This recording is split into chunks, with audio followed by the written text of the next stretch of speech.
6만 원만? 아니 수학만 그거든요. 야. 1일날 33인데. 아니야. 과학은 아니야. 수학만이야. 너 그 카드 갖고 와서 안 갖고 왔어? 카드 이렇게. 이따가 해. 과학은 아니야. 수학만이야. 수학만이야. 그렇게 알아보면 돼. 얘들도 그대로 돼. 우리 과학은 그대로 돼. 일일날로 안 맞춰. 왜? 선생님 다 거드니까. 선생님 좀 이 똑바로 새끼 귀찮을 뿐이지. 자, 봐봐. 자, 원자와 스펙트럼에서 스펙트럼 보자. 스펙트럼이란 게 뭐니? 스펙트럼이란 게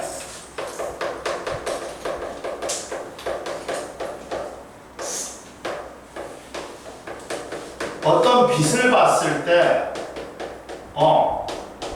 빛을 분광기를 통해 봤을 때 나타나는 색깔의 띠가 뭐다 우리는? 스펙트럼이다. 뭐냐면, 자, 색깔에 따라 파장이 틀려. 파장에 따라 골조율이 틀려. 그러다 보니까 꺾이는 정도가 틀려갖고 색깔의 띠가 생기는데, 이 색깔의 띠가 뭐다 얘들아? 스펙트럼이다.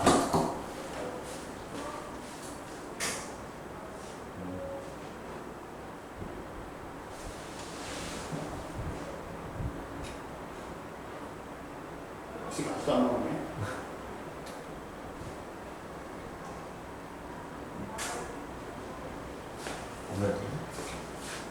그대로나? 근데 이 스펙트럼에도 종류가 있다.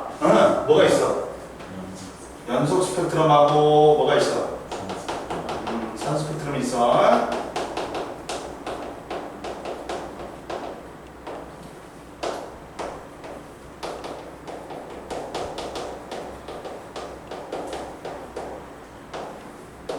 연속 스펙트럼은 말 그대로 고온의 천체, 별이야.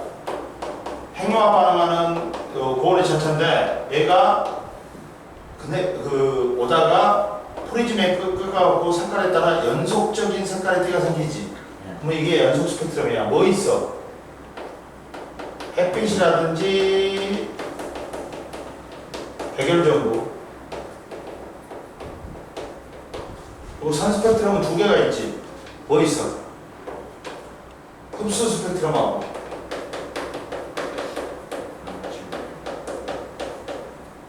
방출 스펙트럼이 있어.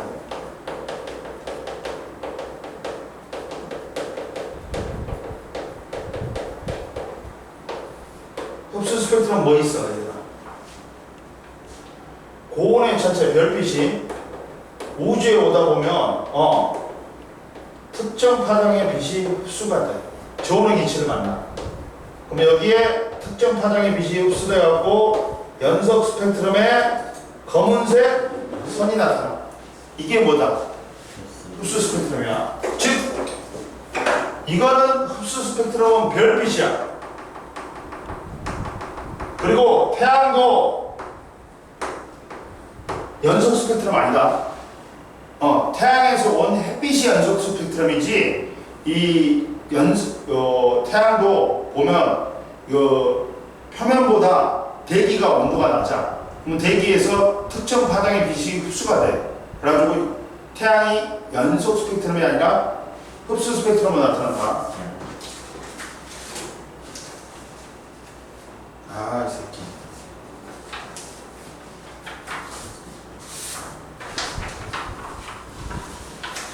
아우, 저 이 새끼. 눈치가 졸라 빠르다, 이 새끼. 딱 때리려고 하면 도망가네. 그리고 방출 스펙트럼은 뭐냐? 얘들아, 이거야. 고온의 천체가 아니야. 고온의 기체자. 그러면 에너지가 별로 없지. 그러다 보니까 얘가 프리즘을 통과하면 검은색 바탕에 색깔의 선이 나타나. 이거야. 그러면 방출 스펙트럼 또 어떤 경우냐? 또 이런 게 있어. 야, 기체 방정관에다가 기체를 엮고 높은 전압을 걸어줘. 그러면 얘가 바닥 상태에서 들뜬 상태로 됐다가 들뜬 상태로 불안정하지. 비대 형태로 에너지를 방출한단 말이야. 이 빛을 분광기로 봤을 때 나타나는 거야. 그리고 이 흡수선과 방출선이 위치가 같지? 그러면 같은 원소인 거야. 이해됐어? 네. 그럼 보자. 자, 스펙트럼은 빛의 파장에 따라 분리되어 나타난 색깔의 띠로 강원에서 나온 빛을 분광기를 통과시키면 관찰할 수 있는 색깔의 띠다. 자, 그리고 스펙트럼의 종류는 연속 스펙트럼이 있다. 백색 광이 프리즘을 통과했을 때 나타나는 스펙트럼으로 빛의 띠가 모두 파장에 대해서 연속적으로 나타나지. 누구라고? 햇빛이나 백열전구. 그 다음 산 스펙트럼은 빛의 띠가 불연속적으로 나타나는 거야. 방출 스펙트럼 뭐야? 고온의 기체가 방출한 빛의 산 스펙트럼이다. 검은 바탕에 특정 파장에 해당하는 방출선만 밝게 나타난다. 그리고 흡수 스펙트럼은 백색광을 저온의 기체에 통과시키지. 그러면 특정 파장의 빛이 흡수해갖고 연속 스펙트럼에 검은색 선이 나타나. 근데 방출 스펙트럼하고 흡수 스펙트럼의 선의 위치가 같지. 그러면 같은 원소야. 이해됐니? 이해됐지? 봐, 옆에 나왔잖아. 자, 두 번째 보충 자료의 두 번째 봐봐. 방출 스펙트럼과 흡수 스펙트럼은 기체의 흡수 스펙트럼에서 검은색 선은 동일한 기체의 방출 스펙트럼에서 밝은색 선과 같은 위치가 나타난다. 이거면 같은 원소야. 이해됐니? 네. 그래가지고 야, 이때 자, 선의 위치, 선의 굵기, 선의 수, 선의 색깔이 다 틀려. 근데 선의 위치 가지고 원소의 종류를 알 수 있다. 뭐 선폭이 있지. 선폭 가지고 밀도비, 질량비를 알 수 있어. 선폭이 넓지. 밀도비, 질량비가 큰 거야. 그리고 선의 위치가 같지. 그럼 같은 원소인 거야. 그리고 선의 위치가 원소의 종류를 갖다 알려줘. 이해됐어? 그리고 스펙트럼에서 파장의 빛 보자. 자, 빛은 크게 얘들아 몇 부분으로 되어 있다? 세 부분으로 되어 있다. 아이씨, 승민이 쓰레기 같은 새끼. 아 진짜 엉나온다. 가시강사이지. 이 새끼 뻥치는 거야. 좁은 시간에 빠져갖고 내가 그냥 그래 뭔 일 있다 해서 빠진다 해갖고 내가 그래 가라 했더니 오늘도 뭐 내일 영어 학원에서 뭘 모평 본다고 오라겠다고 뻥치는 거야. 내가 야 이 새끼야 무조건 와 이 새끼야. 너 씨 엄마한테 전화한다고. 그렇지. 그러니까 아직도 안 왔어. 그럼 가시광선은 빨진 오초 파란보. 가시광선이 이 가시광선만 눈에 보이지. 그리고 이게 차지하는 비율이 제일 크다. 그리고 빨간색 애를 뭐라 그래? 얘들아 적외선. 보라색 애를 뭐라 그래? 자외선이라고 그래. 그럼 보자. 이랬을 때 왜 가시광선은 흰색 무색으로 보여? 야, 같은 매질 내에서는 빨주노초 파란보의 전파 성능이 똑같아. 그러면 V는 F람다란 말이야. 이게 뭐야, F가? 1초 동안의 진동한 횟수, 진동수야. C자 거꾸로 람다는 파장이야. 1의 진동한데 간거리야. 그러면 전파 속력이 빨주노초 파란보의 전파 속력이 같은 매질 내에서는 똑같다. 그럼 다 섞일 거 아니야. 그래서 흰색 무색으로 보이는 거지. 그러면 이때 진동수하고 파장은 무슨 관계입니까? 반비례야. 이해됐지? 그러면 빨간색은 파장이 길어. 대신 진동수는 작아. 자, 파란색, 보라색은 어떻게 돼? 보라색은 파장이 짧아. 진동수는 크다. 그러면 자, 에너지하고 관계된 놈은 누구겠니? 파동 에너지와 관계된 놈은 진동수다. 얘들아 봐봐. 에너지는 뭐니? 파동 에너지는 진동이 매질을 통해 빨리 안 들어와. 진동을 통해서 매질을 통해서 진동이 전달되는 거지. 그럼 에너지는 뭐에 비례해? 진동수에 비례해. 그럼 파장하고 안 비례해. 정확히 쓰면 이걸 비례상수 하를 붙여. 이는 플랑스상수 하F 람다분의 하씨가 된다. 이해됐지 얘들아? 그 옆에 나왔지? 거기에 나왔지? 이게 이거야. 그리고 봐봐 얘들아, 이 자외선 바깥쪽에 있는 놈이 X선이나 감마선이야. 저번 시간에 배웠지? 그리고 적외선 바깥쪽에 있는 놈이 마이크로파나 전파야. 이쪽으로 갈수록 얘들아 파장이 길어, 진동수 작아, 에너지 작아. 그러다 보니까 우리가 이비인후과 갔을 때 적외선 빨간색 아무리 쏘여도 우리한테 해가 없어. 에너지가 작으면 문제가 안 된다. 근데 에너지가 크면 문제가 된다. 파장이 짧아, 진동수 커, 에너지 커. 그러면 에너지가 크면 문제야. 그리고 자외선은 살태워. 피부암 유발해. 눈으로 들어가면 백내장 유발해. 몇 쪽이에요? 158. 158. 오케이. 이거 알아놔 얘들아. 그러니까 위에다가 찍어가지고 이제 알아놓으면 편하다. 이거 써놔. 이거 해놔. 찍어놔. 이거는.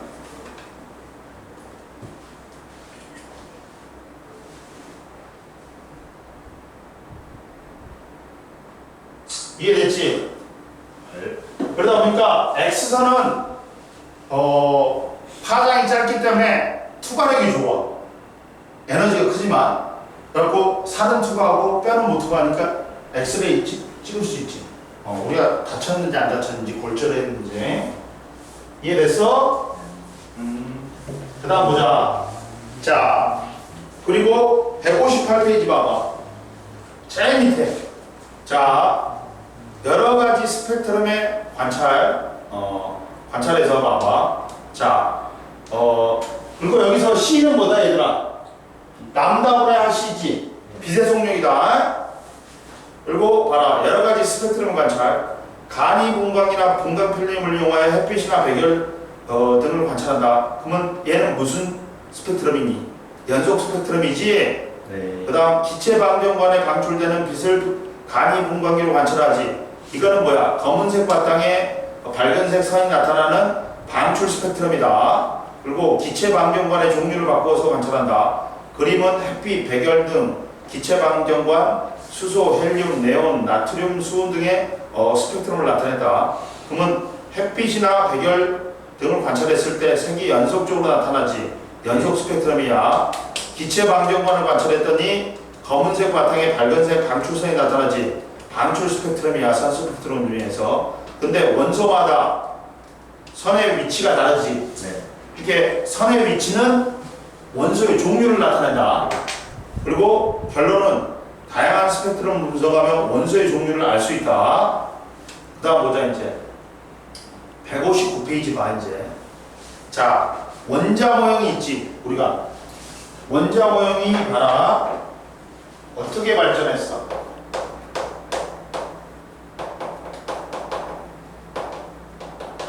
원자 모형이 돌턴이 더 이상 쪼갤 수 없는 딱딱한 구 모양으로 생겼다 해갖고 원자가 하드했어. 딱딱해. 근데 누가 뭐지? 음극선 실험을 통해서 음극선을 발견한 사람은 쿠룩스야. 근데 여러 가지 실험을 한 사람이 톰슨이야. 톰슨이 음극선 실험을 통해서 뭘 발견했어 얘들아? 전자를 발견했지. 전체적으로 말랑말랑해 원자는. 그리고 플러스가 더 많게 돼 있는데 군데군데 뭐가 박혀있다? 푸딩에 거포도 박혀있듯이 전자가 박혀있대. 이게 톰슨의 원자 모형. 푸딩 모양이야. 갖고 얘는 소프트하지.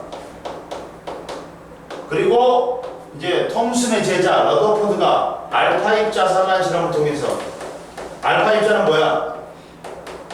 헬륨 원자이다. 실험을 통해서 대부분은 통과해.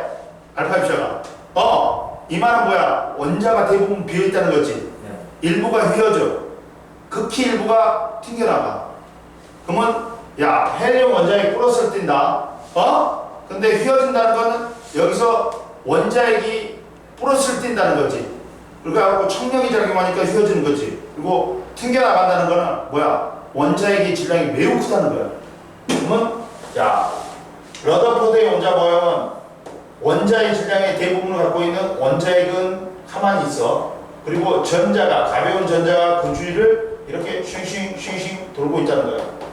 얘가 원자액을 발견했다. 러더포드의 원자 모형이야. 그 다음 누구?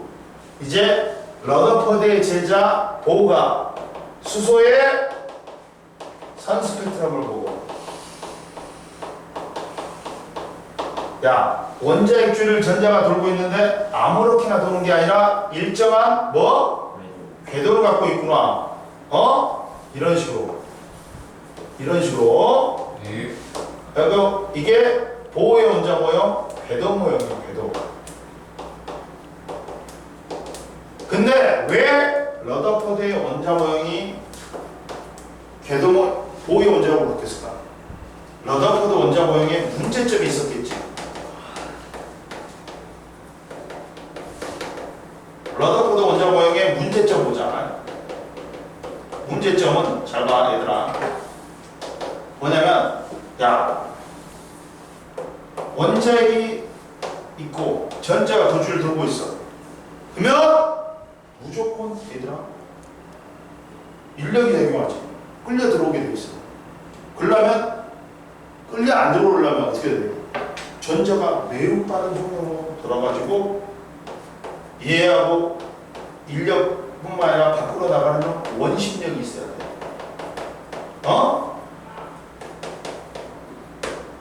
원심력이 있어야 돼. 근데 인력이 작용하니까 빨리 돌아도 어딘가에 빨리 안 오면 끌려 들어오게 돼 있어.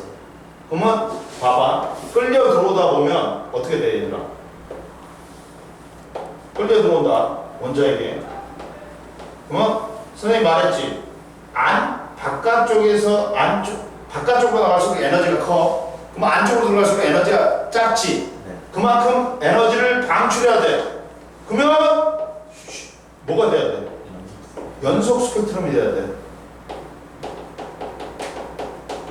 근데 연속 스펙트럼이 아니라 수소는 어떻게 나타나? 선 스펙트럼으로 나타나.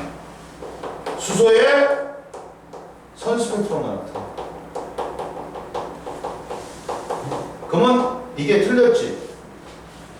그리고 얘가 계속 들어오다 보면 원자핵과 뻑 충돌하지. 그러면 원자 구조에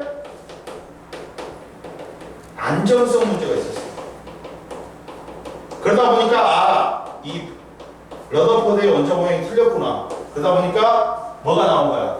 보호의 원자 모형이 나온 거야. 보호의 원자 모형 보자. 보호의 원자 모형 봐.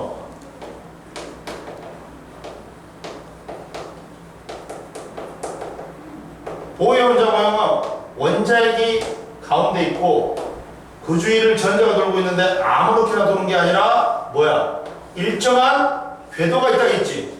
야, 첫 번째 껍질 주양자수가 1인, 첫 번째 껍질, 두 번째 껍질, 세 번째 껍질, K 껍질, L 껍질, N 껍질이야. 그러면 전자가 이렇게 일정한 궤도를 갖고 도는데, 자, 첫 번째 뭐라 했어? 이 궤도마다 에너지가 틀려. 그래갖고 에너지가 딱딱 이 에너지가 다르지. 그러면 이걸 뭐라 그래? 이 껍질을 에너지 준위라고 해. 에너지 준위는 뭐 돼 있다? 아니, 연속적인 게 아니라 불연속적이라고 절차가. 봐봐. 에너지 준위가 불연속적이다 얘들아. 봐봐. 구슬이 경사면을 내려오면 어디에나 다 있을 수 있지. 그럼 이건 연속적인 거야. 근데 구슬이 계단을 내려와. 이렇게 통 되지. 이런 데만 있을 수 있단 말이야. 띄엄띄엄 있을 수 있단 말이야. 이게 불연속적입니다. 이게 이렇게 계속 있는 게 아니라 띄엄띄엄 있대. 이 에너지 준위 껍질은. 이 에너지 준위 껍질은 어떻게 된다고? 연속적으로 있는 게 아니라 띄엄띄엄 있다. 이해됐어? 예. 특정하단 말이야. 그리고 이 에너지 준위는 뭐돼 있다 얘들아? 값이 딱딱 정해져 있대. 양자화돼 있대. 이 양자화가 뭐냐면 다 값이 정해져 있다고. 얼마로? 이 애는 마이너스 n제곱분의 1312 kJ로 첫 번째 궤도가 얼마야? 마이너스 1의 제곱이 1312이야. 두 번째 궤도가 마이너스 2의 제곱이 1312. 세 번째 궤도가 마이너스 3의 제곱이 1312. 아씨. 그럼 바깥쪽으로 갈수록 마이너스가 주네. 그럼 바깥쪽으로 갈수록 에너지가 커지네 얘들아. 에너지가 커진다. 그러면 첫 번째 궤도가 에너지가 제일 낮아. 그러면 이걸 무슨 상태라고 해? 바닥 상태라고 해. 에너지가 제일 낮기 때문에 어떤다? 안정이다 얘들아. 그리고 두 번째 궤도하고 세 번째 궤도는 얘보다 에너지 크지? 들뜬 상태야.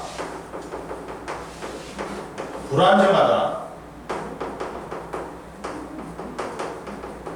이해됐어? 예. 그러면 세 번째 보자. 자, 같은 전자가 궤도를 돌면 에너지가 같으니까 에너지 출입이 있다 없다? 출입이 없어.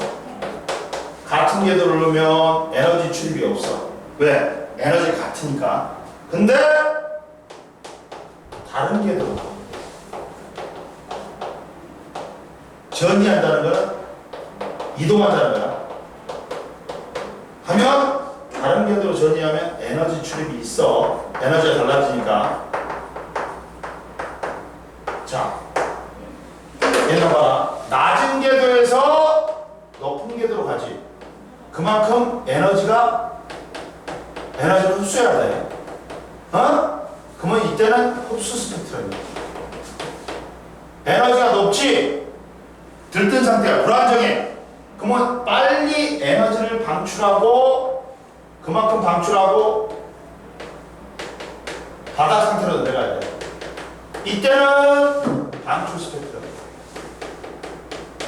이해됐니? 이게 보호의 원자력이야. 이 세 개가. 보자. 첫 번째 봐봐. 59페이지에 보자. 자, 보호의 원자 모형과 에너지 봐봐.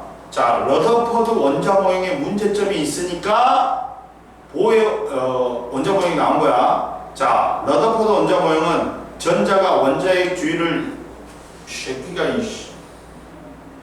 쌍놈새끼 진짜 신경 쓰기에는 똥파리가 똥파리 잡아.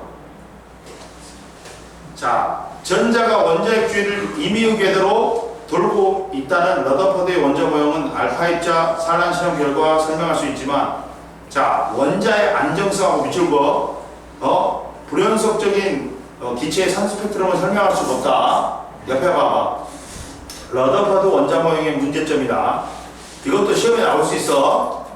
임의의 궤도에서 원운동하고 있는 전자는 전자기파를 감출하면서 에너지가 감소하면서 궤도가 점점 작아지므로 원자의 안전성을 원자핵과 충돌하지. 그러면 원자의 안정성을 설명 못해. 원자 구조의 안정성. 근데 전자의 회전 반지름이 감소하면서 연속적인 파장의 빛을 방출해야 되는데 실제 기체가 방출하는 빛은 불연속적인 선 스펙트럼임을 증명을 못했다. 설명을 못했어. 즉, 이게 원자에게 이끌려갖고 안쪽으로 들어갔지. 그러면 연속 스펙트럼이 나와야 되는데, 야, 수소는 산 스펙트럼으로 나오지. 이걸 설명 못했어. 그리고 이게 끌려 들어오다 보면 원자하고 원자핵과 충돌하는데 원자 구조 안정성이 확보가 안 돼. 그래서 러더퍼드 원자 모형이 없어지고 보호의 원자 모형이 나온 거다. 봐, 보호의 원자 모형은 뭐야? 전자가 원자핵 주위를 돌고 있는데 아무렇게나 도는 게 아니라 원자핵을 중심으로 특정한 궤도에서만 원운동하는 원자 모형이다. 근데 이 껍질이 전부 다 에너지가 틀리지. 이 껍질을 뭐라고 부른다고? 에너지 준이라고 부른다. 이 에너지 준위는 연속적으로 있는 게 아니라 띄엄띄엄 있지. 불연속적이지. 이거 봐봐. 전자가 안정된 상태야. 봐. 전자가 특정한 궤도에서 원운동할 때 빛을 방출하지도 않고 안정된 상태로 존재한다. 라고 러더퍼드 원자 모형의 문제점을 해결했어. 응? 그리고 전자의 궤도는 원자에게서 가장 가까운 궤도부터 N1, N2, N3 궤도로 하고 N을 양자수로 있다. 그리고 이 에너지 주위는 양자화되어 있다. 값이 딱딱 정해져 있다 있지. 전자는 특정 궤도에서 원운동함으로 이 양자수에 관련된 특정한 에너지 값만 갖는다. 써나 이 N은 얼마로? 마이너스 N제곱분의 1310이다. 인형아, 에너지의 양자가 있다가 이걸 써놔라고.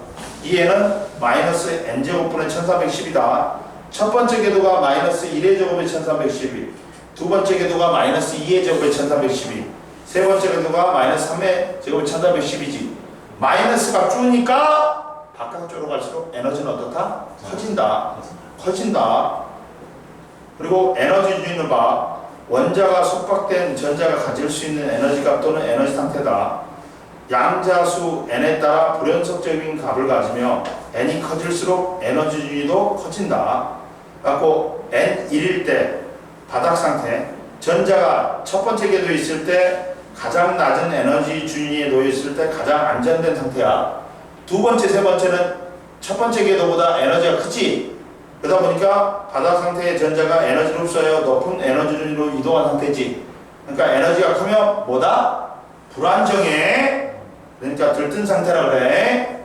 그리고 옆에 보자. 자, 양자화란 말아. 물리량이 연속적이지 않고 띄엄띄엄 불연속적으로 존재하는 걸 양자화되어 있다고 말한다.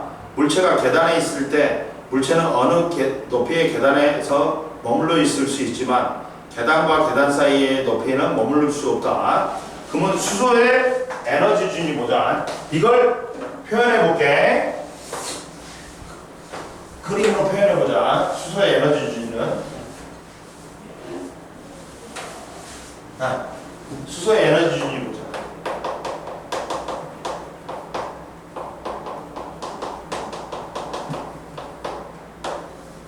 이렇게 되지. 얘가 에너지면 얘가 N1 첫 번째 궤도. 야, N1과 N2 사이가 제일 간격이 제일 크다. 위로 갈수록 좁아져. 왜? N제곱이기 때문에. N3 N4 N5 N6 무한대까지 있어. 그럼 보자. 그리고 봐. 그림은 수소 원자의 에너지 준위를 나타내는 거다. 에너지 준위 간격은 양자수가 커질수록 좁아진다. 라고. 자, N1일 때는 바닥 상태로 전자의 에너지가 가장 작아 안정된 상태야. 그리고 N2는 첫 번째 들뜬 상태로 전자의 에너지가 바닥 상태보다 커서 불안정하다. 두 번째 들뜬 상태는 전자의 에너지가 첫 번째 들뜬 상태보다는 더 크다. 그리고 세 번째, 전자가 보호의 원자 모형에서 세 번째 뭐니?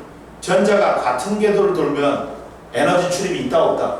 없지. 왜? 에너지가 같으니까. 근데 다른 궤도로 이동한다. 전이하면 에너지 출입이 있다. 그러면 봐봐. 전자의 전이는 전자가 한 에너지 준위에서 다른 에너지 준위로 이동하는 거야. 그리고 전자 이동은 전자는 빛을 흡수하거나 방출하여 에너지 사이를 이동한다. 자, 안쪽 궤도에서 바깥쪽 궤도로 가려면 그만큼의 에너지 차만큼을 흡수해야 돼.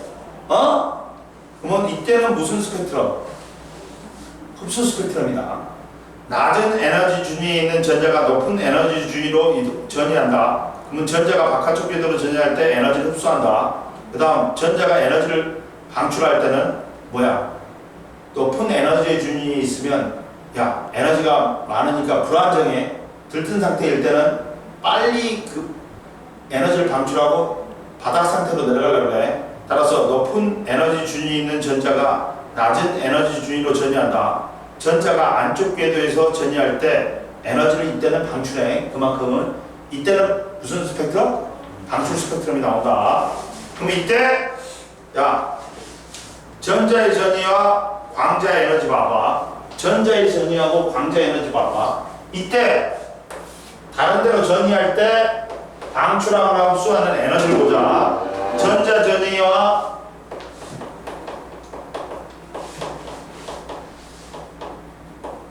광자 에너지. 야, 빛은 야, 하동선하고 입자선이 있어. 근데 입자선은 뭐냐면 빛은 미세한 입자의 흐름이래. 이 미세한 입자가 광자야, 광자. 미친년. 광양자라고 그러고 광자라고 해. 그럼 보자. 이때 야, 이때 흡수하거나 방출하는 에너지는 무조건 처음에서 나중을 뺀다. 뭐라고? 흡수하거나 방출하는 에너지, 전자가 전이해가지고 흡수하거나 방출하는 에너지는 무조건 처음에서 나중을 뺀다. 무슨 말이냐? 봐라 얘들아. 해볼게 선생님이. N1에서 N2로 가자. 그러면 델타 E는 E1에서 E2를 빼면 된단 말이야. 그러면 우리가 1311을 K로 놓자. 그러면 1의 제곱분의 K야. 빼기 마이너스 2의 제곱분의 K야. 따라서 마이너스 4분의 3 K지. 이해됐지? 이만큼을 흡수해야 돼. 마이너스라는 건 여기서는 흡수라는 거야. 어? 이해되니? 그러면 야, 두 번째 N 3에서 1이라 그러자. 그러면 델타 E는 2, 3에서 2, 1이지. 그럼 마이너스 1의 제곱, 3의 제곱에 K지. 빼기 마이너스 1의 제곱에 K야. 따라서 플러스 9분의 8 K야. 여기서 플러스란 건 뭐야? 에너지를 방출하는 거야. 그리고 봐. 세 번째.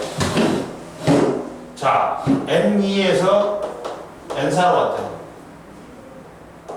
그러면 델타 E는 처음에서 나중이니까 E2에서 E4를 빼줘야 되겠지. 마이너스 2의 제곱의 K 빼기 마이너스 4의 제곱의 K지. 그러면 4분의 1이고 16분의 1이지. 그러면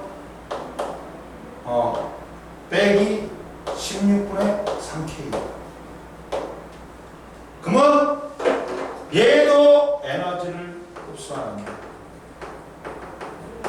얘에 비해서 얘는 몇 배야? 4배 많은 에너지를 흡수하는 거야. 이해됐니? 여기다 3으로 펴봐. 4분의 3이라고. 이해봐. 이해됐어? 근데 보자.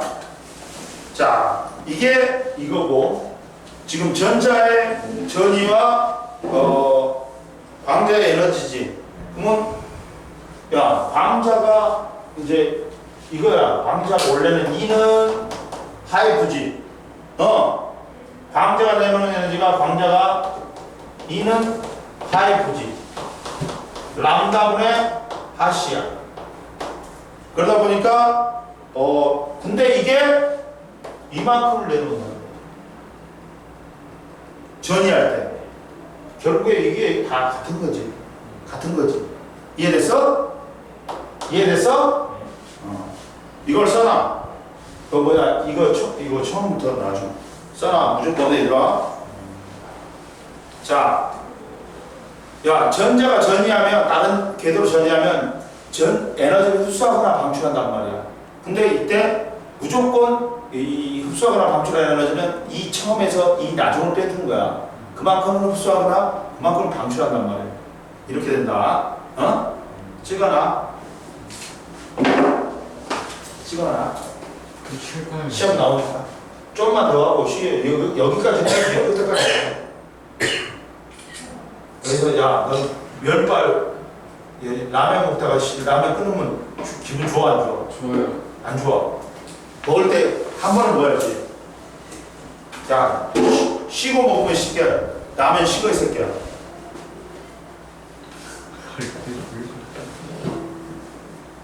야 누가 똥 누고 있는데 누가 불러갖고 똥 끊어서 좋은데요? 똥 끊어지면 찝찝해.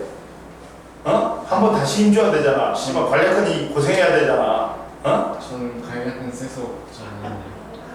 야 너희들 조심해. 뭐냐면 치질이란 게 무섭다.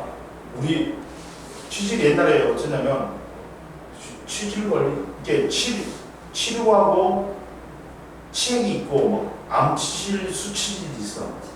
암치질은 뭐냐면 이게 안쪽으로 들어가 있어. 그리고 수치질은 바깥쪽으로 나온 거야. 바깥쪽이 더 힘들어. 왜? 앉을 때 있잖아, 닿았잖아. 이 사람들은 피를 철철 흘려. 어디서요? 똥꼬에서 이마. 치질이 뭔데? 치질에 여기가 부어버리는 거야. 뭐가 생겨갖고 졸라 아파. 치질 친구라고? 아니 진짜 친구라고. 아 찢어진 거예요? 찢어진 것도 있고 아니 뭔가 상처가 골마갖고 튕겨나와. 그러면 부은 상태에서 이게 닿지. 졸라 아파. 똥 싸고 똥이 건드리지. 그럼 졸라 아파. 뭐 미쳐버려 애들이. 거기 왔어요? 아니 사람들이거든. 그 치질 수술하면 또 뭐 재발이 잘 된대. 해봤자 또 그런 아픔이 있더라고. 그리고 봐봐. 자 수소 원자의 에너지 준위하고 선 스펙트럼 봐봐. 수소 원자의 에너지 준위는 수소 원자는 전자의 에너지 준위는 불연속적으로 다음과 같다. 그러면 이게 스펙트럼의 계열 봐봐. 근데 야 여기서 첫 번째로 떨어지지. 첫 번째로 떨어지지. 이걸 누가 발견했냐? 라이먼이라는 사람이 발견했어. 라이먼 계열이야. 근데 이게 얘들아, 세 개 빛 중에 자외선, 가시광선, 적외선 중에서 얘가 제일 에너지가 크지. 그러면 에너지가 크니까 무슨 계열이야? 자외선 영역이 있지. 그리고 얘들아 봐. 두 번째 N기로 떨어지지. 그럼 이걸 누가 발견했냐? 발먼한 사람이 발견했어. 발먼 계열이야. 그리고 얘들아 이게 그 다음으로 에너지 큰 가시광선 영역이다. 이해되니? 그 다음 세 번째로 떨어지지. 에너지가 누가 발견했냐? 파시엔이라는 사람이 발견했어. 파시엔 계열이고 이게 적외선 영역이야. 수소의 스펙트럼이지. 야 이승민아 이 새끼야, 네가 이거 보고 있어. 무조건 맞아야 되는 거야. 이거 쉬우니까. 네. 야 수소의 선 스펙트럼에서 N1로 떨어지지. 이게 라이먼이라는 사람이 발견했어. 그러면 자외선, 가시광선, 적외선 중에서 에너지가 제일 큰 게 자외선이지. 그러니까 이게 자외선 영역이고 N2로 떨어지지. 그거 발만한 사람이 발견했어. 그리고 그 다음으로 에너지 큰 가시광선 영역이야. N3으로 떨어지지. 파션이라는 사람이 발견했어. 그리고 에너지가 제일 작은 적외선 영역이다. 그럼 보자. 궁금한 게 있습니다. 자외선 영역이 1로 떨어지면은 자외선 영역보다 더 파장이 짧은 X선이나 그런 건 어떻게 돼요? 자외선보다 파장이 더 짧은 X선 같은 경우는 수소는 그만큼의 에너지가 안 나와. 야, 블랙홀 정도가 돼야지 X선이 나오고 그러지. 그리고 방사선은 이제 방출해갖고 그때 에너지 졸라 크니까 그때 나오는 거지. 이 수소 정도면 에너지가 자외선 영역밖에 있고 안 나와. 그러니까 여기는 X선이나 감마선을 찾을 수가 없어. 이해됐어? 그랬을 때 보자 얘들아. 자, 에너지가 봐봐. 이거 1번이다. 얘가 1번, 2번이야. 그럼 얘 3번이야. 그럼 보자. 자, 선생님이 해볼게. 첫 번째. E1 플러스 E2는 에너지는 E3다. 맞아, 틀려? 맞습니다. 이거 더하기 이거는 이거지. 맞지? 그리고 야, 이 같은 라이먼 계열 중에서도 이쪽으로 갈수록 에너지가 크지? 이쪽으로 갈수록 에너지 크지? 에너지 커진다. 그러면 진동수는 어떻게 되니? 자, 이 진동수 커져. 근데 파장은 어떻게 돼? 작아지지. 이거다. 이쪽으로 갈수록 에너지 커지지. 그럼 진동수 커져. 근데 파장은 반비례하지. 줄어들어. 그러면 이렇게 해보자. F1 플러스 F2는 F3다. 맞아, 틀려? 맞아. 왜 그러냐면 이게 E가 뭐니? 하이 F1이잖아. 하이 F잖아. 하이 F1 플러스 하이 F2는 하이 F3네. 하 가지웠더니 이렇게 나오네. 이거 맞아. 응? 예. 근데 이렇게 나왔어. 람다 1 플러스 람다 2는 람다 3네. 그러면 틀려 얘들아. 이거는 이거 틀려. 왜? 이걸 그대로 갖다 쓰면 람다는 E는 람다분의 하시지. 예. 람다 1분의 하시 플러스 람다 2분의 하시 람다 3분의 하시야. 그럼 하시 지우지. 람다분의 1 플러스 람다 2분의 1이 람다 3분의 1인 거야. 틀리지? 예. 틀리지? 이거 알아놓고 그 다음 얘들아, 자, 이걸 갖다가 이렇게 안 그리고 옆으로 그려볼게. 선생님이 이렇게 그렸다 얘들아. 이렇게 그렸대. 그러면 4개 돼. 선이 각 영역마다.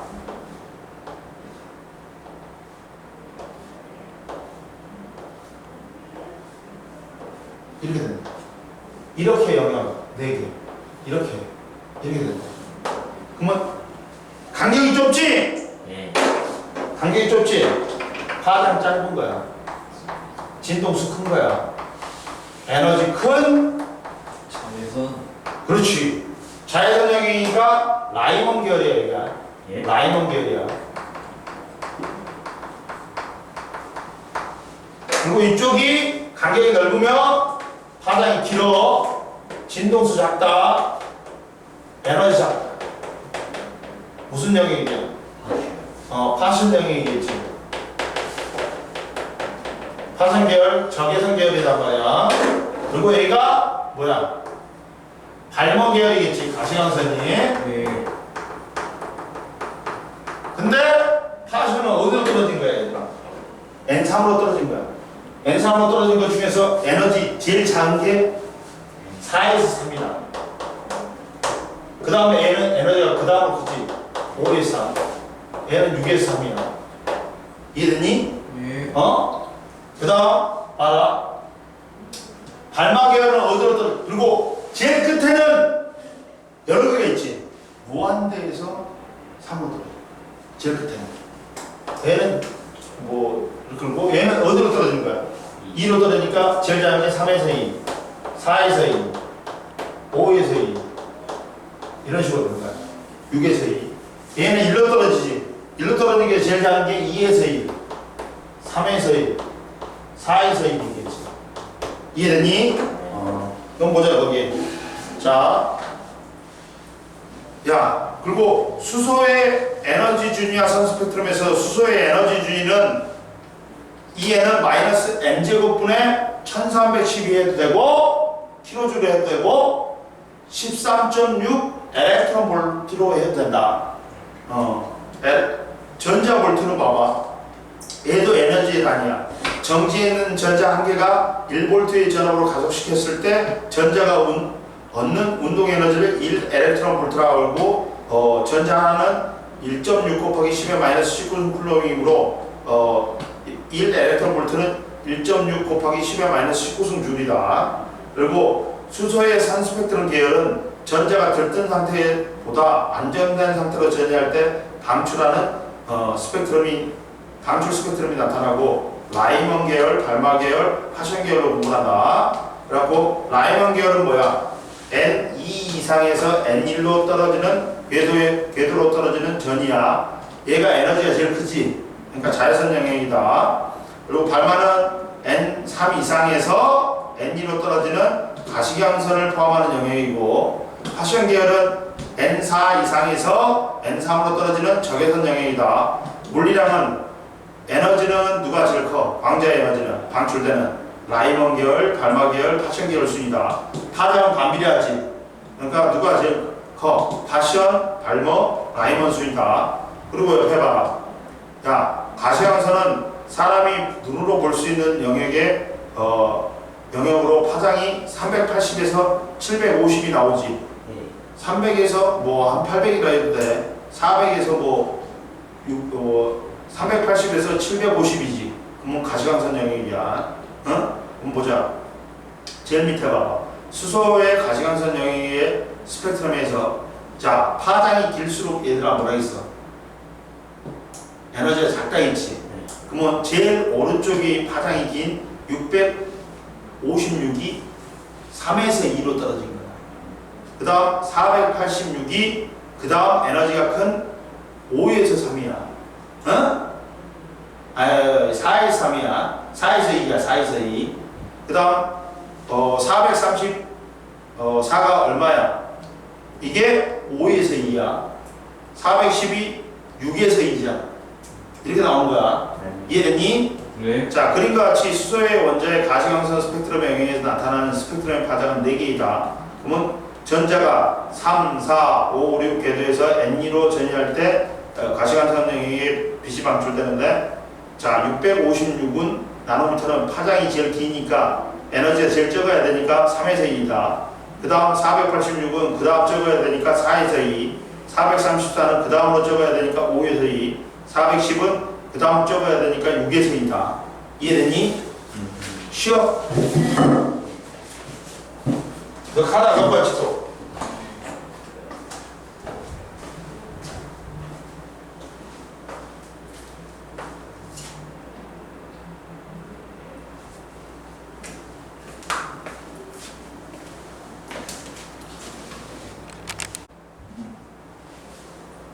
그래서 자, 164페이지냐? M. 164페이지에서 자료 3 보면 양자수가 커질수록 n제곱이기 때문에 위로 올라갈수록 에너지 간격은 좁아진다. 뭐 그런 거 하면 되고, 자, 2번에서 AD에서 전자가 전이하면서 광자를 방출할 수 있는 경우는 뭐야? 야, 높은 곳에서 낮은 곳으로 떨어져야지 에너지를 방출하잖아. 그러니까 어떤 거야?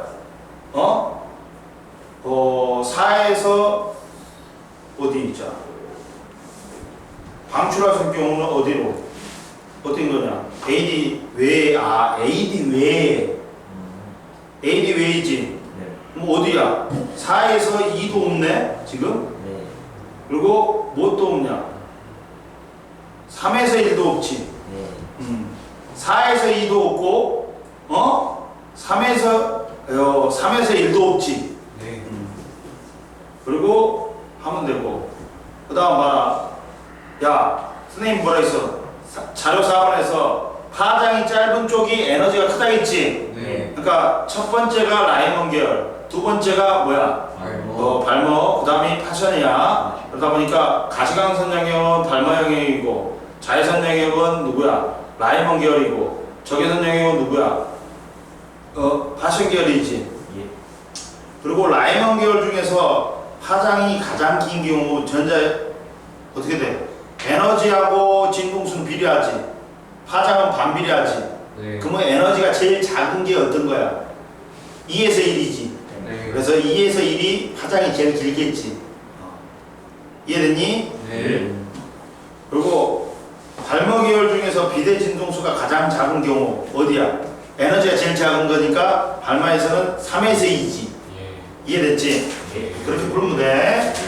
넘기고 그 다음 이제 168페이지 보자. 에너지띠하고 반도체 보자. 고체 에너지띠하고 반도체 보자. 이제 쌤 화장실 갔다 와야 될까요? 빨리 갔다 와.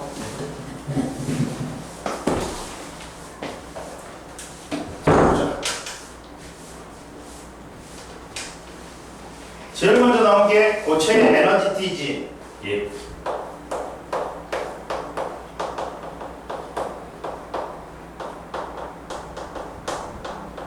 자, 제일 먼저 봐봐. 원자 하나가 갖는 에너지띠는 원자 한 개야. 어? 한 개가 갖는 거는 봐라. 이렇게 나타났지. 아까 시간에 했던 거. 이게 원자 하나지. N1,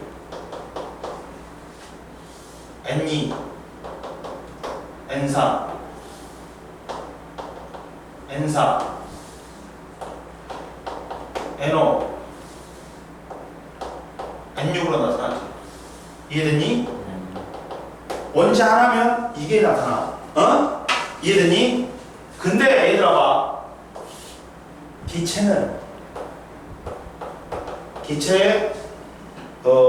기체 원자의 에너지 중.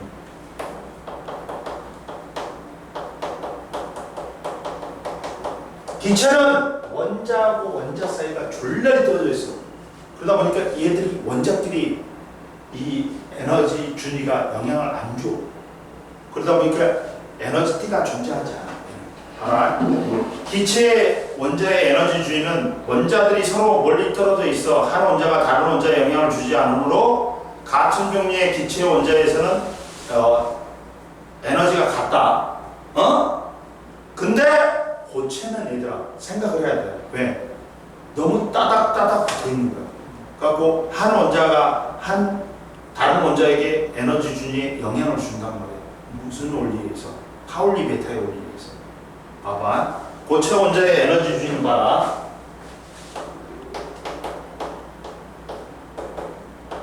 자, 고체 원자는 봐라.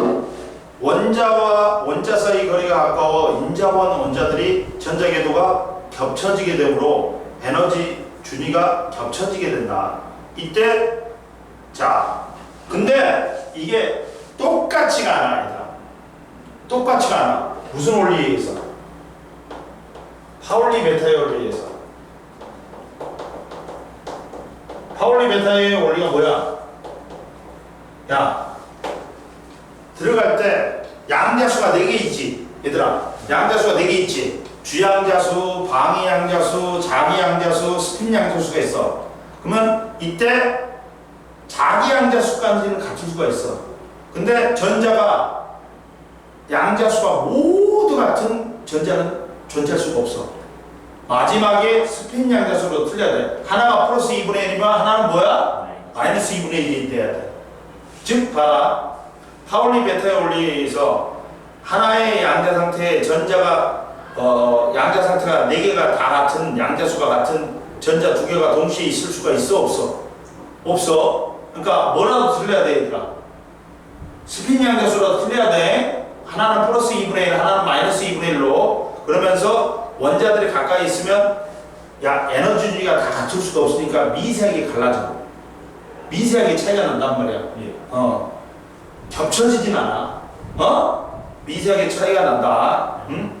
왜? 인자반 원자와 원자의 원자핵과 전자 사이의 전기력 때문이다. 그러다 보면 이게 에너지띠가 된다. 에너지띠가 된다. 띠가 돼.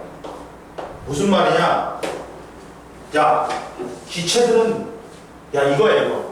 전부 다 멀리 떨어져 있어갖고 원자와 원자 사이가 멀잖아. 그러면 서로 간에 영향 안 줘. 다 똑같아. 에너지 주는 다 똑같아. 이렇게 일자로만 나타나. 근데 고체는 뭐야 얘들아 따닥따닥 붙어있지. 그래갖고 원자하고 다른 원자끼리 영향을 줘. 근데 파울류 베타의 원리에서 이게 미세하게 차이가 난다 했지. 그러면 뭐처럼 되냐? 이처럼 만약에 10개가 있으면 원자가 10개가 겹쳐지진 않고 이렇게 되는 거야. 마치 띠처럼 이렇게 되는 거야. 이렇게 되고 얘도 이렇게 되고 10개가 미세하게 차이가 있고 이렇게 되고 그러면 마치 뭐처럼 되니? 띠처럼 된다. 이게 에너지 띠란 말이야. 이해되니? 예. 봐봐. 에너지 띠는 원자가 매우 많을 때 갈라지는 수많은 에너지 준위들이 촘촘히 모여서 거의 연속적인 띠의 형태의 에너지 준위를 이루게 된다. 야, 원자가 한 개일 때는 고차와 원자가 한 개일 때는 야 선이 하나만 나타나. 원자가 두 개일 때는 뭐야? 선이 두 개가 나타나지. 10개면 10개가 나타나. 그리고 원자가 매우 많을 때는 얘가 미세하게 차이가 있으면서 에너지 띠처럼 돼. 이렇게 에너지 띠처럼 된다. 이게 에너지 띠야. 이해됐니? 그러면 이 에너지 띠의 구조는 뭐냐? 에너지 띠의 구조는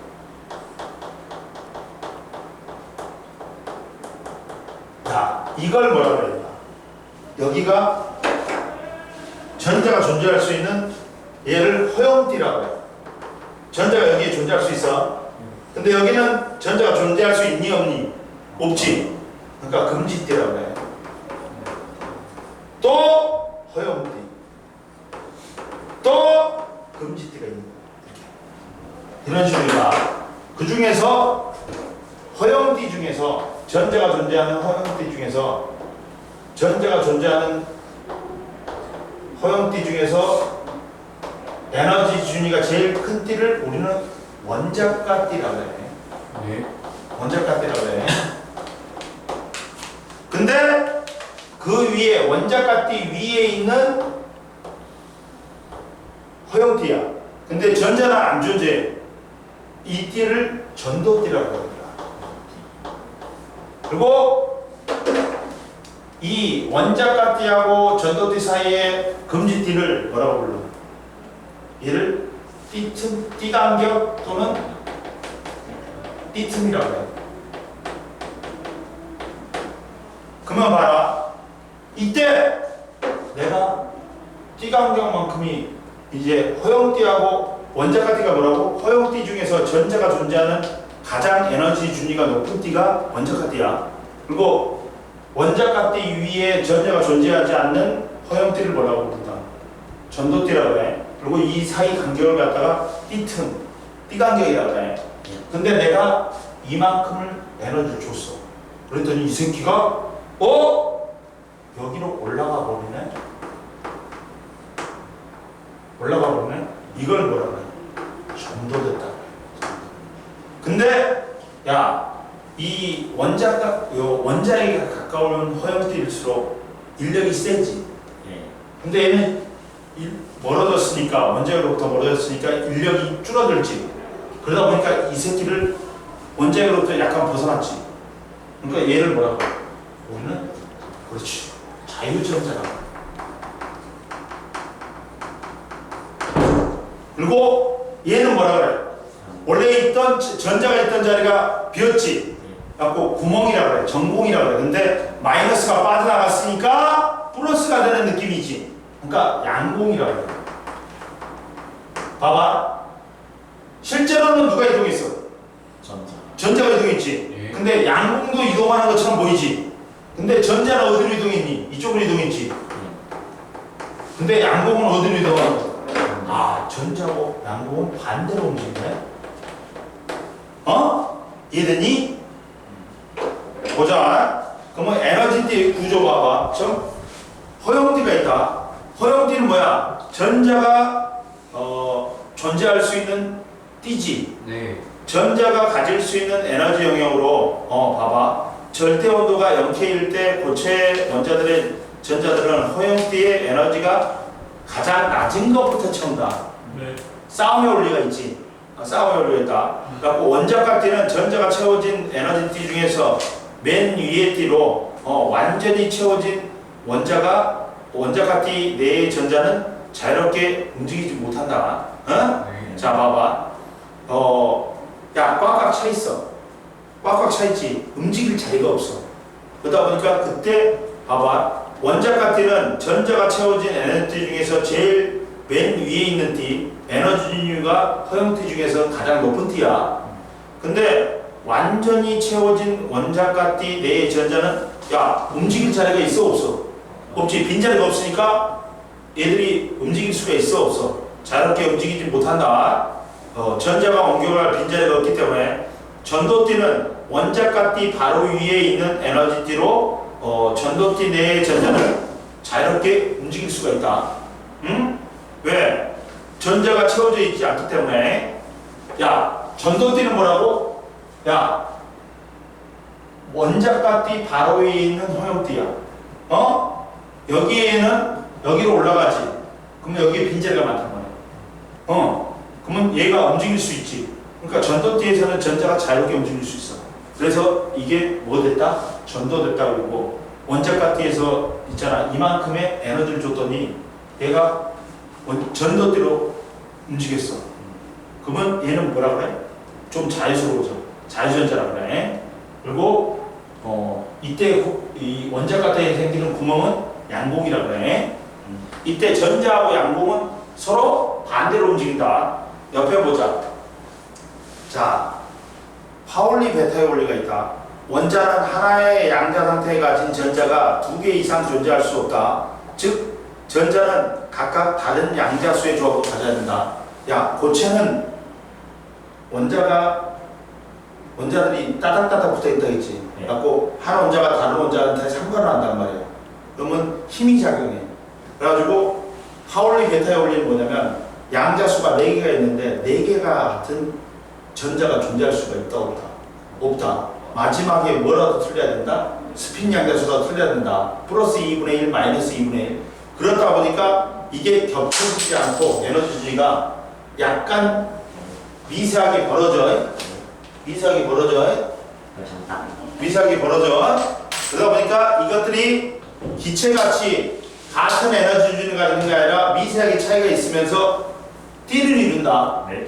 이게 에너지 띠야. 네. 그리고 에너지 띠는 자, 에너지 준위와 전자 배치 봐봐. 전자는 낮은 에너지 준위부터 높은 에너지로 채워 올라가면서 2개씩 채워진다.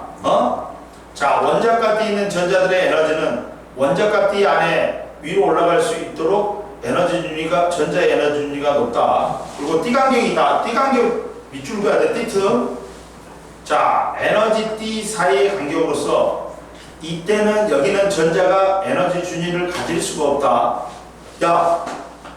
야, 이 원자가 띠하고 전도 띠 사이의 틈을 갖다가 우리가 띠틈이라고 해. 에너지 띠 사이의 간격이야. 그래갖고 띠 간격이라고 하고 띠틈이라고 그래. 여기는 전자가 존재할 수 있어 없어? 없어. 금지띠니까. 근데 이때 세 번째 이제 다섯 번째 고체 원자의 에너지 띠와 전자 이동.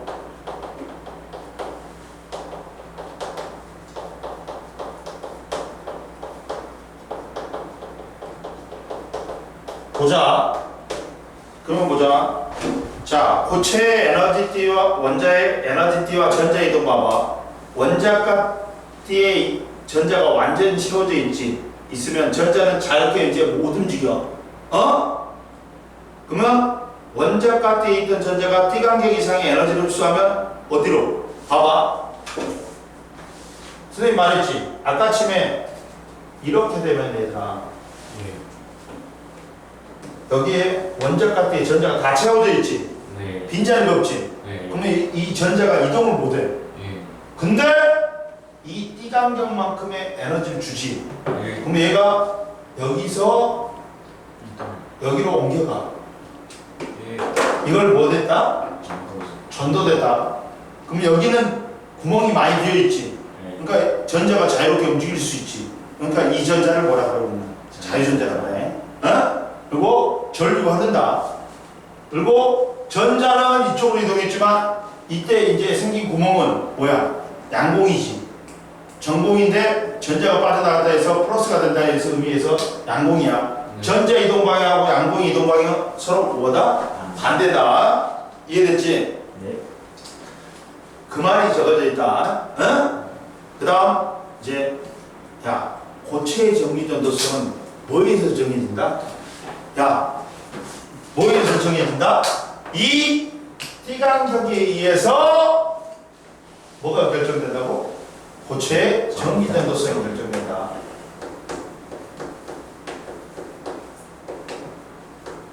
이 띠간격이 너무 좁거나 겹쳐져 있어. 네. 그러면 조금만 에너지 줘도 전류겠지. 그게 도체야. 근데 띠간격이 졸라 넓어.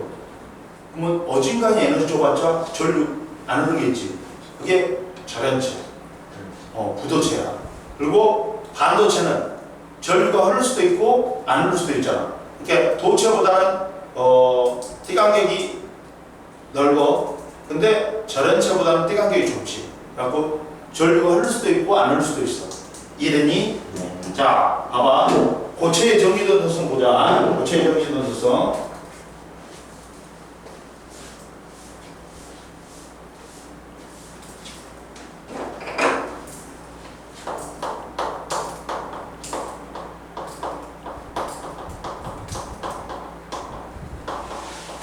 고체의 전기전도성은 자 뭐에서 결정된다?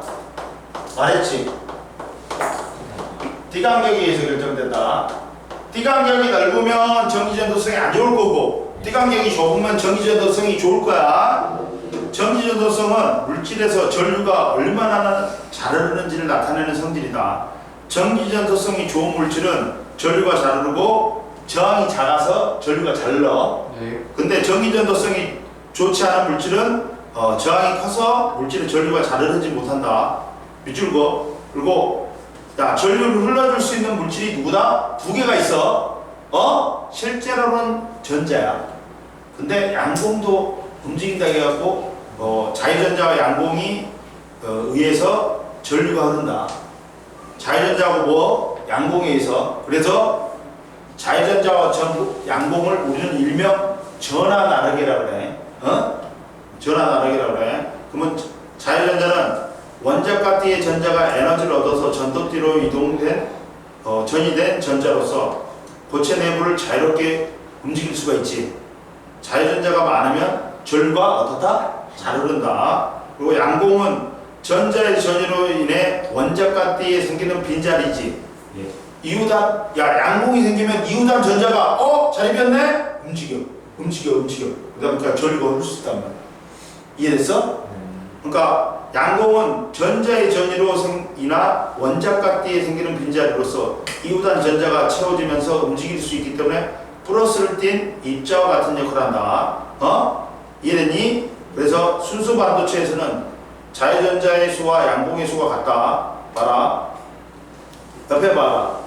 자, 양공의 이동 방향 봐봐. 전자가 양공을 채우면서 전자가 빠져나간 자리는 다시 양공이 된다. 따라서 양공의 이동 방향은 전자의 이동 방향과 반대다. 그리고 전기전도성과 전기저항 봐라. 물질의 전기전도성이 좋으면 전류가 잘 흐르므로 전기저항이 작고, 그 다음 전기전도성이 좋지 못하면 전류가 잘 흐르지 못하니까 전기저항이 크다. 그리고 두 번째, 고체의 전기전도성과 에너지띠의 구조. 고체의 전기전도성하고 에너지띠의 구조 봐봐.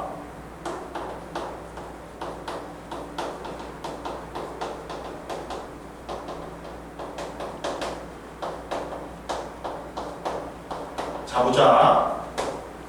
그리고 스노트 가면 다음 주에도 갖고 와야 돼. 문제 풀어보고 2점짜리 다 풀어보고 이제 몇 번부터 풀면 되냐면 다 푸는 게 아니야.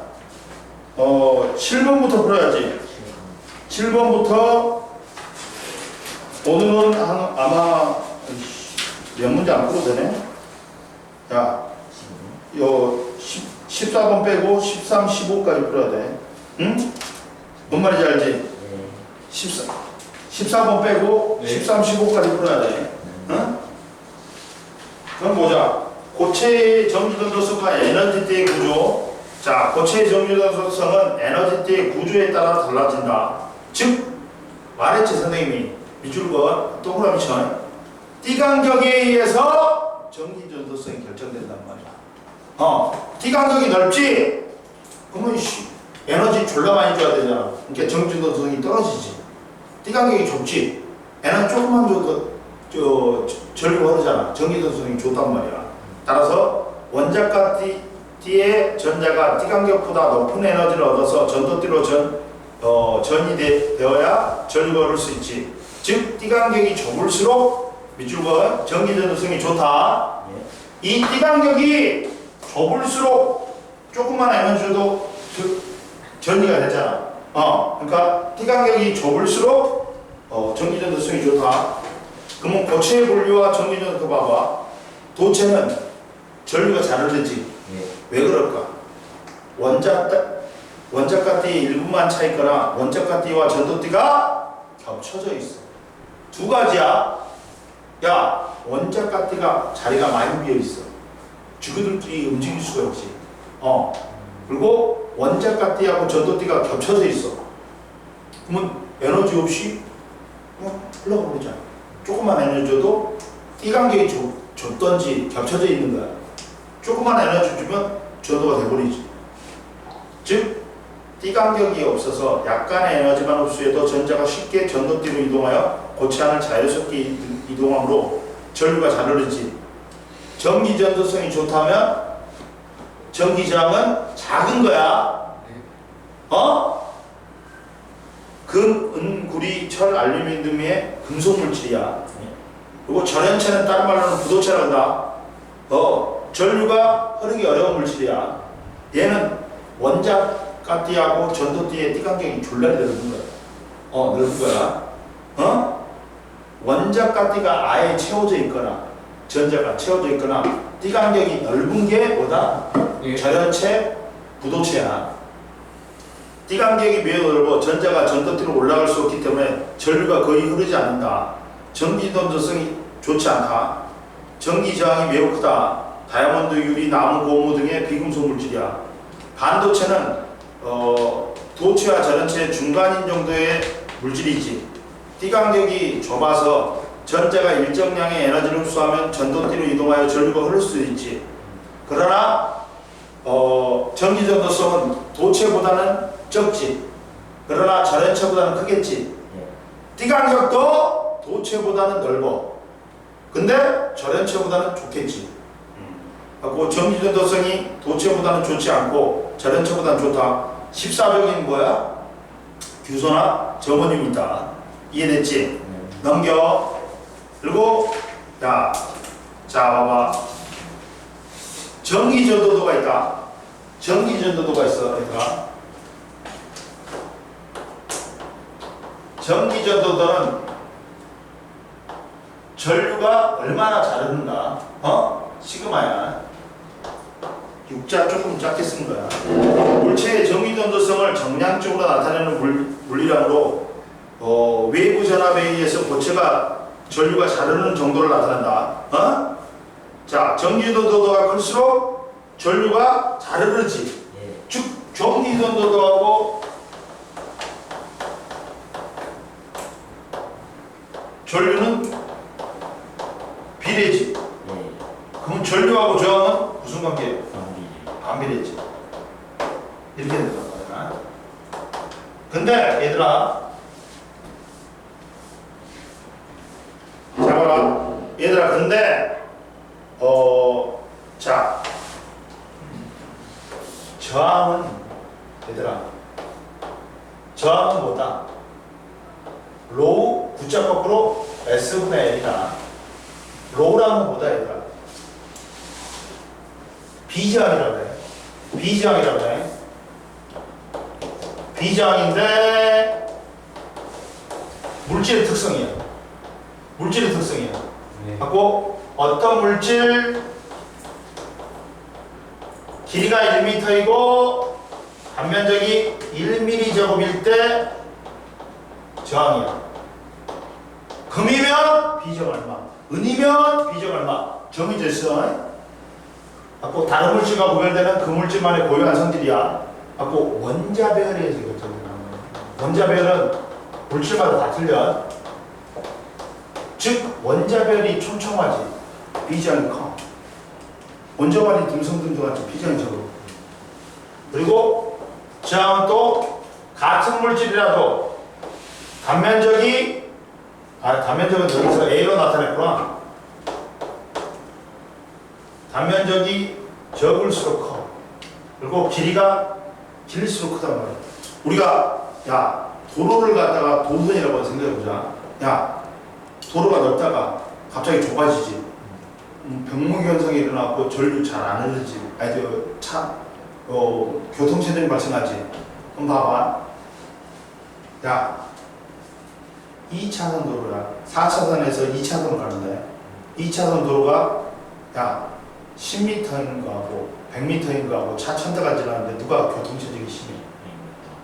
그렇지. 길이가 길면 길수록 저항이 커지네? 저항이 커지네? 근데 야 2차선하고 4차선하고 길이가 똑같아. 10m를 통과하는데 100m를 통과하는데 차 1000대가 야 누가 더 교통체증이 심할까? 2차선. 면적이 작을수록 저항이 크네?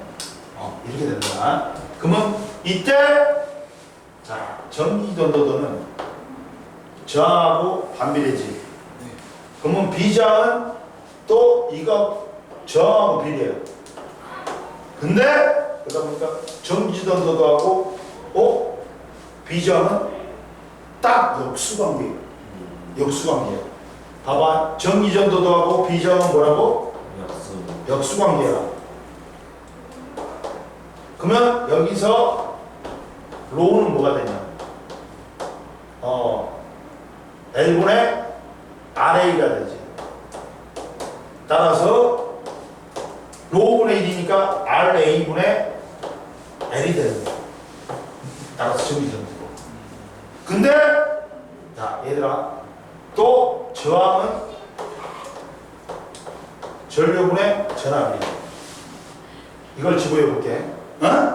이걸 집어해 볼게. 그러면 I분의 VA야. 1분의 L이야. 따라서 VA분의 IA도 돼. 따라서 전기전도도. 써놔? 옆에서 써놔? 써놔? 얘들아 이거 써놔. 안 나왔어.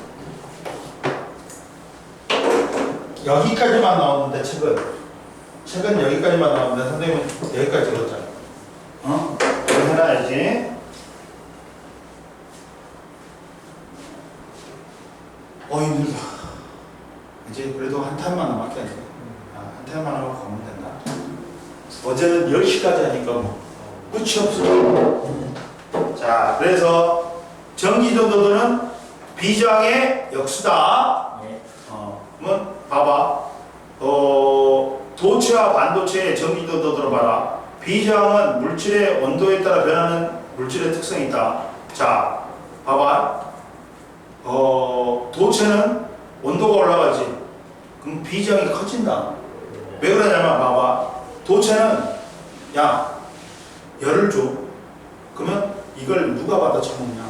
자유전자 받아 처먹는 게 아니라 원자핵이 받아 처먹는. 그러니까 원자핵이 진동이 심해져. 그러면 어떻게 돼? 전자와의 충돌이 많아지지. 그럼 저항이 커지잖아. 비저항이 커지겠지. 근데 도체나 반도체나 전해체는 자유전자가 없어. 그러니까 속박전자가 이 에너지를 받아. 이 속박전자가 자유전자가 돼. 그럼 전류가 잘 흐르겠지. 그러니까 저항은 비저항은 줄어들지. 이해됐니? 네. 봐봐. 자, 비저항은 물질의 온도에 따라 변하는 물질의 특성이고, 비저항이 증가하면 전기전도도는 감소하고, 반비례하니까 비저항이 감소하면 전기전도는 증가한다. 금속과 같은 도체는 온도가 증가할수록 비저항이 증가한다. 왜? 선생님 뭐라 했어? 자유전자가 받아 처먹는 게 아니라 이 열 에너지를 누가 받아 처먹는다고? 원자핵이 진동이 심해지니까 자유전자하고 충돌이 커지지. 그러면서 저항이 커지니까 비저항이 커지는 거야. 이해됐니? 네. 근데 반도체나 전원체는 이 열에너지를 누가 자유전자가 아니라 속박전자가 봐. 자, 리튬은 원적으로 3번이지. 네. 3번이란 거냐? 그러면 양성자 3개고 전자 3개야. 네. 이게 자유전자야. 이것들은 뭐야? 원자에게 구속돼 있잖아. 얘가 속박전자. 얘들이 반도체하고 전원체 다 가지구나. 얘들이 에너지를 줘. 갖고 자유전자가 와. 그러니까 전류가 잘 흐르니까 저항은 줄어들겠지. 네. 이해됐니? 비장이 줄어든다. 그리고 여러 가지 물질의 전기전도도를 받아 원자의 종류, 결정 구조, 주변 온도, 불순물의 포함 정도에 따라 전기도가 달라진다. 자, 수정 같은 경우는 전기전도 제일 작아. 수정, 다이아몬드, 유리는 뭐다? 전기전도가 작아갖고 전해체고, 규소나 저어머님은 중간 정도니까 반도체. 구리, 철, 금 같은 금속은 어떻다 얘들아? 전기도가 매우 크니까 도체다. 그럼 어떤 봐봐. 어떤 여러 가지 고체의 전기도도 측정 봐봐. 그럼 뭘 측정하냐? 그림과 같이 연필층에 전지와 전류계, 전압계를 설치한 후 전류계와 전압계를 전압을 측정해 갖고 결과가 다음과 같다. 같은 방법으로 여러 가지 물질의 전기도도 봐. 야, 뭐 측정하냐? 야, 전류 측정하지, 전압 측정하지, 단면적 측정하지, 길이 측정하면 전기선도를 알 수 있지. 그럼 대입하면 끝난 거야. 이해됐니? 네. 갖고 연필심의 저항은 5.7, 비저항은 3 곱하기 10의 마이너스 4승, 전기도도는 3.3 곱하기 10의 3승이지. 봐. 전기도도가 은, 구리, 알루미늄, 철은 졸라리 크지. 도체야. 근데 저어머님이나 규소는 중간이지. 반도체야. 유리나 고무는 졸라리 낮지. 그러니까 얘가 전원체다. 옆에 봐라. 전기전도와 전류는 고체 전기전도도 작으면 고체의 비장이 크고 전기전도성이 좋지 못하므로 전류가 잘 흐르지 못한다. 그리고 고체의 전기전도가 크면 고체의 비장이 작고 전기전도도가 좋으므로 전류가 잘 흐른다. 알겠지? 그리고 뭐 여기에다 회로 연결할 때 전류계는 직렬 연결, 전압계는 병렬 연결한다. 그리고 뭐 여기다 R은 I분의 V다. 됐지? 네. 오늘 여기까지 하고 여기까지 하자. 네. 다음 시간에 이제 반도체 끝내버릴 거야. 네. 알겠죠? 네.